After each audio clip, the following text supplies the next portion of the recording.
Hey there everyone, welcome back to Vanshara, and in this video we'll be talking about decimal values. Okay, so today the question is like, suppose if I tell you to store 4.3, right? So you are going to basically tell me like I can store it using float data type, right?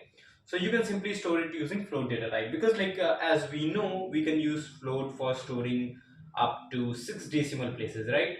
Up to 6 decimal places, and more than that, like for storing more than 6 decimal places, we can simply prefer using double data type, right?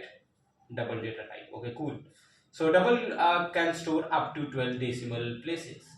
Okay, up to 12 decimal places. What the today's question is, what if I want to store let's say 15 decimal places or 20 decimal places, okay? So how can you do that, right? How can you store more than 12 decimal places? So let's talk about that. Okay, let me erase this. Okay, yeah, cool.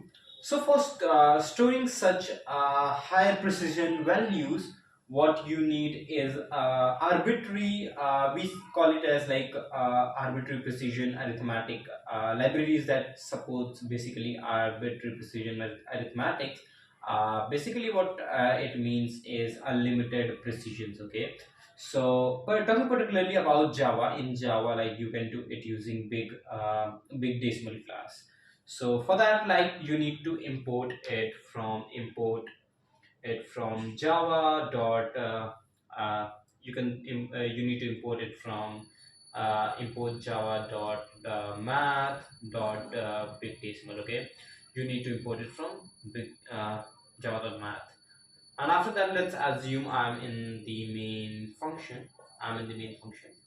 And for storing the values, you need to have create an object of the big decimal class.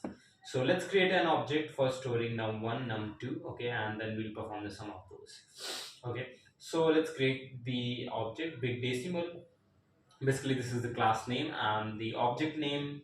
The very normal how we create an object in Java, equals to new, and then the constructor. And inside the constructor, we basically pass our value that we want to store. So let's take 4.111111. It is 6 times 1, and then let's say 4 times 1 again, and okay, so 10, 13, and let's say 14 and 15. Okay, so this is my object 1, 4 dot 15 times 1. And let's have another number n2, big decimal, n2 for storing our second number, equals to new big decimal.